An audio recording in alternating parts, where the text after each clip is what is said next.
Oke, kita ketemu lagi. Aku kan sebelumnya udah bahas ya soal kondisi media e-sport di 2023 dan kenapa media e-sport itu tidak seksi lagi. Kali ini aku mau bahas beberapa hal yang sebenarnya bisa dilakukan sama media-media e-sport untuk menaikkan posisi dan nilai jualnya di ekosistem. Soalnya aku lihat juga ada komen ya yang pengen aku lanjutin bahasan ini. Aku akan bahas spesifik soal media e-sport di sini karena akan jadi terlalu panjang kalau bahas soal media game juga di video ini. Nah, sekarang kita akan bahas hal pertama yang bisa dilakukan, yaitu mengubah mindset soal traffic dan kuantitas konten. Aku langsung bahas ini soalnya karena emang efek mindset tadi panjang dan bahkan mungkin cenderung negatif ya impact-nya. Menurutku ya, dan ya ini aku juga melihat persepsi komunitas atau orang-orang ekosistem e-sport, konten-konten di media e-sport itu memang kayaknya jadi kurang berkesan atau malah kesannya malas dan cuman sekadar menuhin kuota konten gitu. Yang penting ada konten banyak gitu ya kan. Contoh nih, mayoritas konten di media-media e-sport itu kan memang news ya, yang sebenarnya cuman 100% nyomot dari influencer, streamer, atau sosmed tim e-sport ya, atau sumber-sumber lain. Menurutku nih, ya ini imbasnya jadi boring dan membuat medianya jadi nggak top of mind. Buat yang bingung soal teori top of mind, mungkin bisa nonton juga videoku soal media slash reviewer yang baperan. Nanti linknya tak taruh ya di deskripsi. Kalaupun misalnya bikin guide atau listicle ya, aku juga sering nonton, sering baca ya kan. Itu guide-nya kayak bikinnya nggak niat gitu loh. Ketahuan banget itu konten dibikin cuman buat sekadar nebeng keyword SEO yang lagi rame. Misalnya ya, keyword yang ditarget itu tips solo rank Mobile Legend. Tapi karena bikinnya nggak seniat itu, ya waktunya mungkin juga nggak diberikan yang panjang. Ya isi artikelnya kayak bikin konsumennya, ya ini mah aku juga udah tahu kali. Mungkin ya yang kayak gini-gini, yang paling disalahin seringnya kan si penulisnya ya. Tapi kalau aku yang udah kerja di media 10 tahun lebih, menurutku ini salahnya ada di mindset bos-bos manajemen ataupun ownernya yang terpaku soal traffic dan jumlah konten tadi. Menurutku ya, banyak orang-orang di ekosistem e-sport itu ya tahu aku karena aku memang sebelumnya banyak bikin artikel-artikel yang nulisnya itu nggak gampang dan butuh waktu. Sekarang kita bahas hal kedua yang bisa dilakukan oleh media e-sport. Emangnya kalau udah bikin konten-konten yang susah digarap, yang berkualitas gitu ya, apakah pasti bakal rame? Ya nggak juga.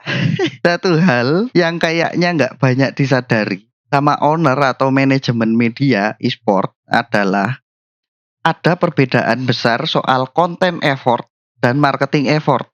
Konten effort itu contohnya ya risetnya kayak interview dan kawan-kawan ya. Atau mempercantik penyajiannya. Ini kayak ngedit video atau tulisannya. Sedangkan marketing effort ya kayak SEO, keyword research, nge-share di sosmed atau distribusi lainnya lah ya.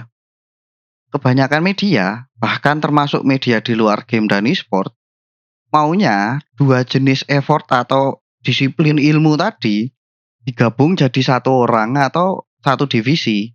Jadinya ya jurnalis atau konten kreatornya malah lebih fokus sama jumlah viewer ataupun kuota kontennya.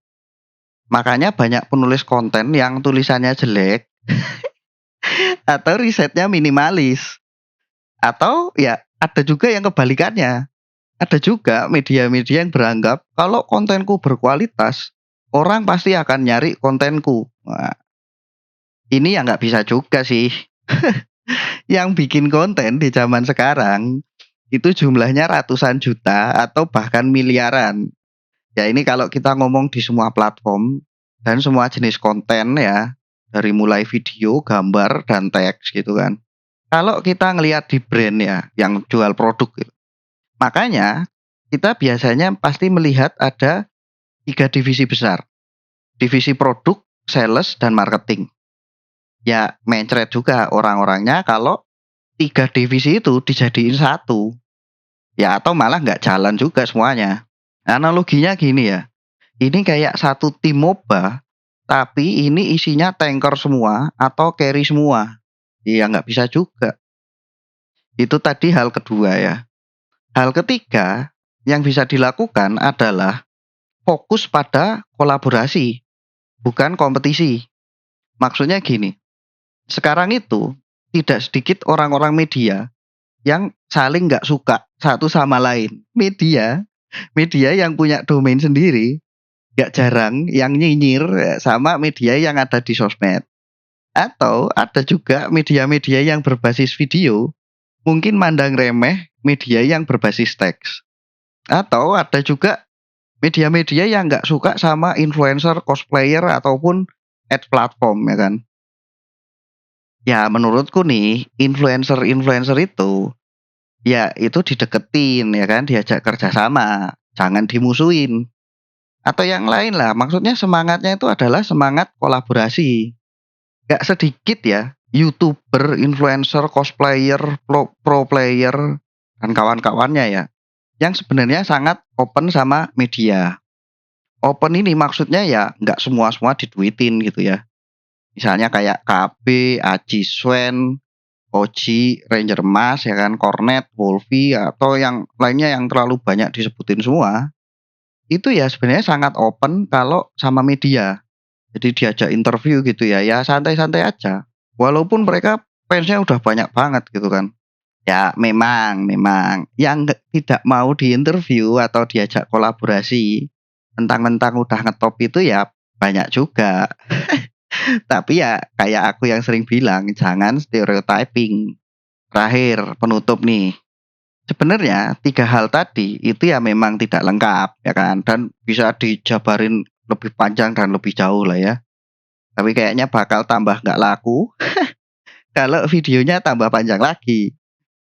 Dan ya disclaimer juga nih, ya tidak mungkin juga terus otomatis dengan melakukan hal-hal yang tadi aku bilang bisa bikin medianya ngetop atau cuan banyak. Karena kan emang ya tadi udah nggak lengkap, ada banyak faktor lain yang sebenarnya berpengaruh besar sama kesuksesan medianya. Terus buat teman-teman yang sudah ngasih donasi di Saweria, ya makasih banget loh. Asli ya, aku tuh nggak nyangka bakal ada yang ngasih ya. Makanya aku ya memang juga jarang-jarang ngecek di sana ya. Buat yang lain yang merasa konten-kontenku ini berguna, boleh boleh banget loh. Kalau mau beliin kopi atau beliin prosesor baru ya kan. Link Sawerianya tak taruh di layar dan di deskripsi. Aku sadar betul konten-konten kayak gini ya kemungkinan besar nggak akan viral atau malah disponsorin brand.